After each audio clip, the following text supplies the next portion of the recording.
Hi, everyone. Gerry Dulac along with Ray Fittipaldo. It's time for our Steelers report brought to you by Savinas, Kane, and Gallucci, mesothelioma and asbestos lawyers with 85 years of experience for getting millions of dollars for their clients. Go to sdklaw.com. And Ray, the Steelers, obviously coming off their bye, but also coming off their best defensive performance of the season. I know they got a little leaky there at the end. Vikings had nothing to lose, scored a couple late touchdowns. But for 3.5 quarters, that was a dominating performance by their defense, finishing up with 6 sacks, 13 quarterback hits, 2 takeaways, and holding the Vikings to 70 yards rushing, which is a season low for an opponent. It's the best we've seen them play, and it's kind of what we've been expecting to see of this defense.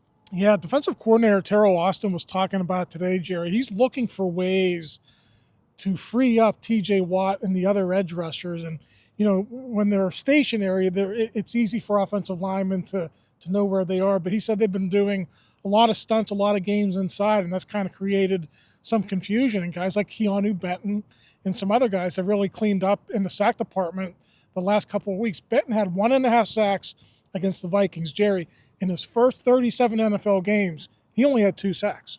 And Ray, they gave him 1.5 sacks, and I actually had him for 3 when I'm watching that game. I marked it down, but I was surprised they only gave him for 1.5. Speaking of freeing up guys, one of the things they were able to do against the Vikings was get their 2 inside backers freed up. It's the first time this season each of them had double-digit sacks, and that conceptually is the design of that 34 defense. You use your big people up front to engage the offensive linemen, allow your 2 inside backers to run free.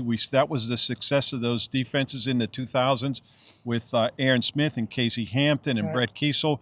They clogged up the lanes with and allowed James Ferrier and Larry Foote to run free, and that's what we saw against the Vikings. Yeah, listen, Payton Wilson, 13 tackles, Patrick Queen, 11, and I don't know about you, Gerry, it just seems like Patrick Queen is a lot more comfortable this year. He's running faster to the ball. I guess that comes with being here for year 2. He just seems like he's settled in a bit, and I thought that was one of his best games too. He also had a sack, was very active early and then on throughout the game. I thought that was one of his better games as a Steeler as well. And Ray, he's playing every snap too. He played every snap against the Vikings the 3rd time this year.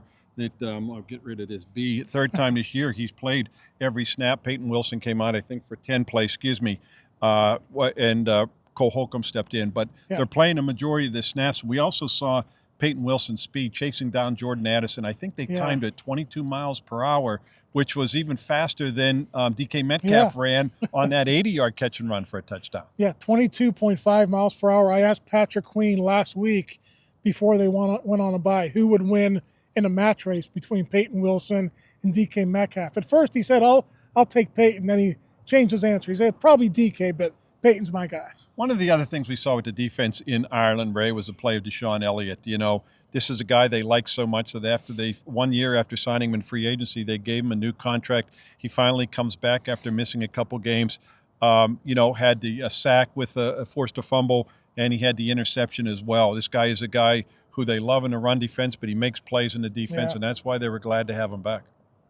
He's just a really good player, Gerry. And the contract that they signed him for originally wasn't very expensive, but even when you look at the new contract, how much he brings to this defense, it's very affordable when you look at what they're paying Cam Heyward, T.J. Watt, and some of the other highly priced veterans on this roster. So being here for a number of years now, I think he has settled in as well, and he's kind of the quarterback of that secondary now that Minkah Fitzpatrick is gone. Yeah, and speaking of that secondary, likely without Jalen Ramsey, I don't anticipate him playing despite the kind of what Mike Tomlin alluded to, that he's really encouraged by his injury.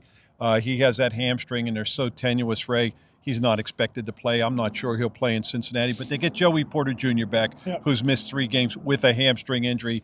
I think they're all waiting till they can get everybody healthy, but you lose one, at least you're getting one back. Yeah, listen, Joey Porter was injured early in that Jets game, and it just seems like the Steelers are snake bit a little bit by injuries in the secondary.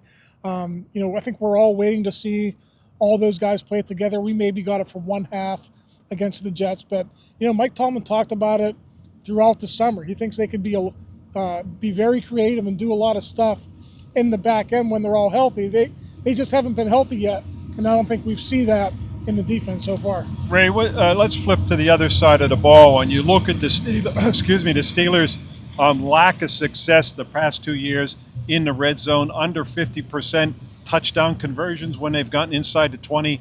You know, you go back to 2018, they actually led the league in red zone percentage, 73%.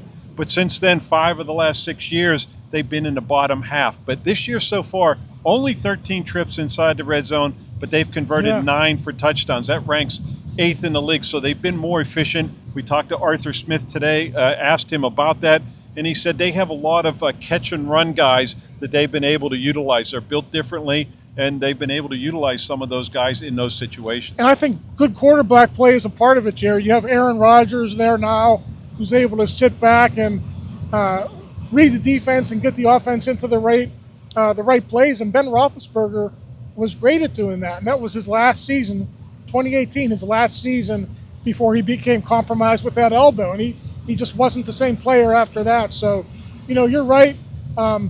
Get the ball to DK Metcalf, get the ball to Jalen Warren, Kenneth Gainwell. Those guys can make a lot of plays. Not going to have Calvin Austin this week, Ray. You know, they feel that they got a little lucky. They were fortunate with his injury. It could have been more severe. It's why they sent him to the hospital, you know, during the game in Ireland before they got on the plane home to make sure he would be okay to fly.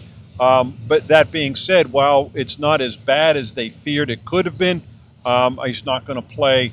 I don't know if he's going to be back for the Bengals game, but at least it was some good news that it didn't require surgery or anything like that. Yeah, his teammates kind of had a sense that it wasn't going to be long-term last week when we talked to them before the bye. And when you look at how you're going to replace him in the short term, Gerry, I think Scotty Miller is a reliable veteran that they really like what they saw from him in training camp. We know Ben Skoranek is going to be there in there on running downs. The big question now is this finally the chance for Roman Wilson, last year's third-round pick out of Michigan?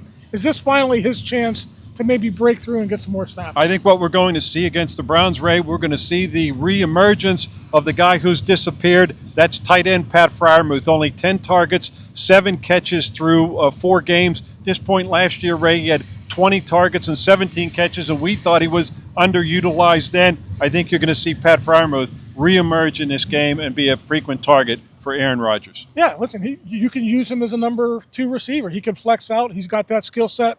And really, Gerry, this is the perfect chance to do that with Calvin Austin out of the lineup. Steelers and Cleveland Browns. It's 1 p.m. Sunday. The Browns have lost 21 regular season games in a row in Pittsburgh, and they're going to try and beat the Steelers, come into this game with 2 rookie quarterbacks. When's the last time you ever saw that happen? For Ray Fittipaldo, I'm Gerry Dulac. You're watching Post-Gazette.com.